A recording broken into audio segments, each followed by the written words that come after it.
my little horsey guy. Looks great. Him and his little leggies. Yeah. Did you make that yourself? I made all of this. So nice. It's What is awesome. your face going behind the thing? You can't even see it, dang. Really cool.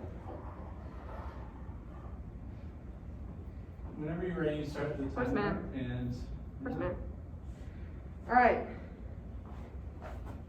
Has it been recording this whole time? Because I really hope. Just about a minute ago.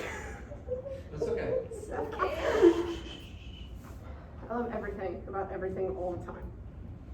You got it, Regina. So you get to edit out about a minute of my ramblings. Fantastic.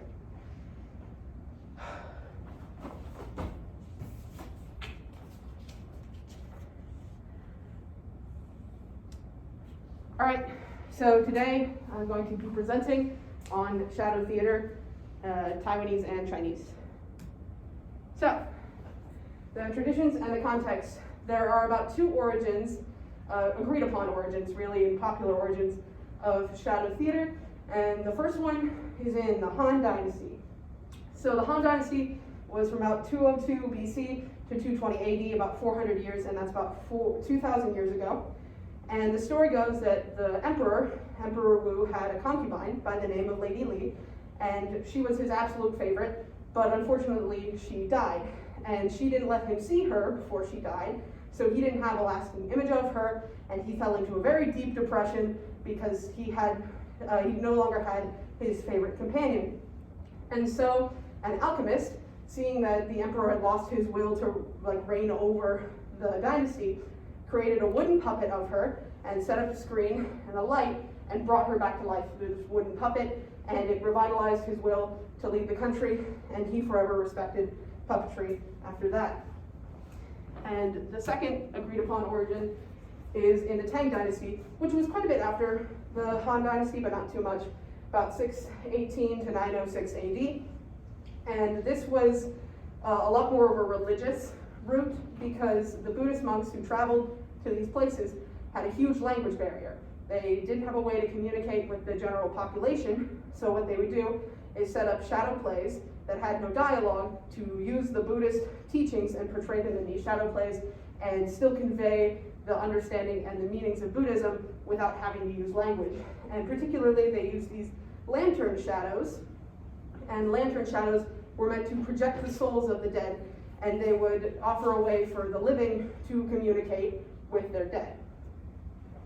And puppeteers from both places would then forever, train for years and years to be able to accurately puppeteer puppets with lots of moving parts and lots of joints and appendages. So, the convention that I have chosen to talk about today is movement, and specifically the movement of the puppet themselves, because the puppeteer is merely the controller, and the puppet is actually what appears. So, with shadow plays and shadow puppets, the shadows walk a very fine line between being obviously shadows and being the characters, because in suspension of disbelief, the shadows take the place of the actors. They take the place of characters, and they have to accurately portray the characters, otherwise the audience is kind of drawn out of the show.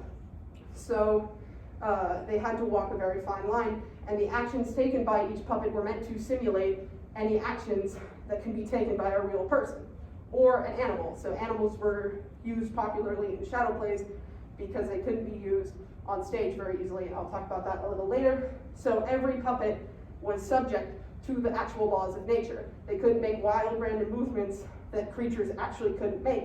Otherwise, it was completely off base and really ruined the suspension of disbelief. So it was up to the puppeteers then to decide what they could keep, what essential movements they could keep, and what they could leave out. So this was my process.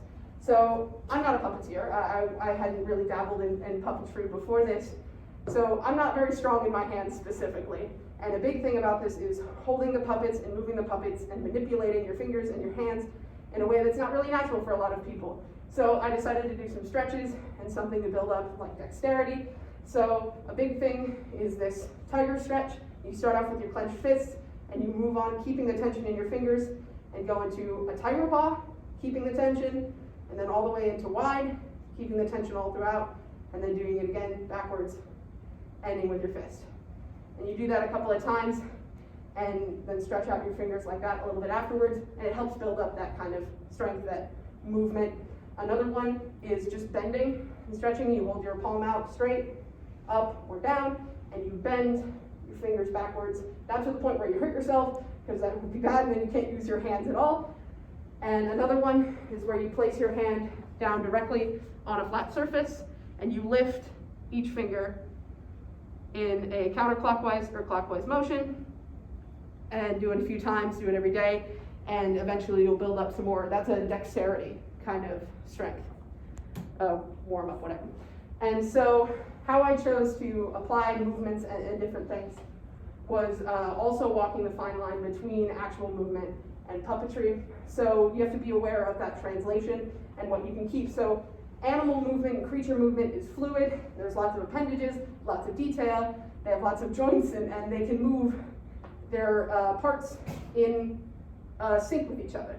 There's not a lot of thought involved. You know, you can do a lot at the same time. With puppetry movement, it's kind of stilted. It's bound to its medium is the main focus. And when it's bound to its medium, you have to decide what you can keep and what you can't. So they're limited to their few essential parts. And appendages can only be utilized to the extent that the puppeteer can actually manage. So what I chose was to come kind of meet in the middle and keep those essential parts to strike the balance while being able to sacrifice what I deemed was not as necessary. So I chose to portray an animal specifically because shadow play offers a very unique way to portray animals, because animals, as I talked about before, are not really readily available for stage. Ethical reasons, lots of actor concerns, so even just size, like an animal like a horse. So shadow play, because it's just a puppet, is a lot easier for that. And I've had to sacrifice some joint movements in my puppet. But if I were to put it in my scenery, I can walk it along and move it kind of like a real horse. I can make it go slow or fast. And if I could even make it rear up like a real horse, and of course it would fall back down then, subject to the laws of gravity. If it comes to an obstacle in its surroundings, it might jump a chasm and continue its walk along till it reaches the natural end of its scenery. So it's then again subject to the actual laws of whatever scenery it's in, whatever place it's in, and the actual movements of a real animal. So the impact that this had on me as a performer, and what I'm going to take away from this, a lot of it is movement, and how minimal movement can actually translate a lot more than people give it credit for. If you have the bare essentials and you can still translate movement, then adding more movement as you go along makes each character unique. It makes each character more deeply understood by the audience, and then that deepens their understanding of the whole show as a whole. And so another thing I learned was addressing each part of a performance and strengthening each part of it. Because if something falters, then the thing falters as a whole. So, strengthening your hands in order to operate a puppet is a thing that some actors might have to do, or strengthening some certain aspect of themselves in order to benefit the production as a whole. And another big thing I learned is the balance of what a performer can handle. If you give yourself too much to do as a performer, give yourself too many operations on a puppet, you give yourself too many joints to operate, you give yourself too many puppets, then the performance is going to falter. It's going to suffer, and everything is going to suffer as a result, because you cannot take on more than you can manage.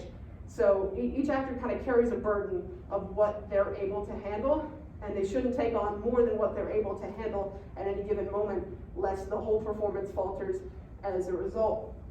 And another thing I learned was the lack of expertise doesn't necessarily act as a detriment to a performance. I mean, the puppeteers in China and all those places, they practiced for years. They were born into puppetry families, or they decided to make it their careers and practiced for years to perfect it. But it doesn't necessarily have to be expertise in a performance to elevate the performance. Any skill that someone can bring to the table, regardless of expertise, can elevate something to any degree, really. And so comparing it to another convention, I decided to compare it to movement in absurdist theater. So as I've kind of talked about, movement in shadow theater is kind of minimal and simplistic, but at the same time lends itself wholly to the suspension of disbelief. It's subject to the laws of nature, and it's rooted in real life, because you're trying to actively make the audience believe that this is a real life situation. Whereas movement in absurdist theater is plentiful, or it's minimal, but it's exaggerated to a degree that the audience is wholly aware that these things and these creatures and characters aren't meant to be subject to the laws of real life. So whereas in shadow theater, objects take human-like characteristics to make themselves appear human-like, human-like things in absurdist theater take on movements and characteristics that make themselves feel more object-like.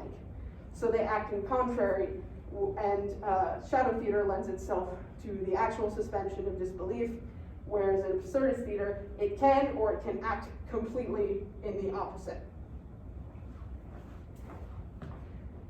And those are my sources. Well, also my sources. Thank you.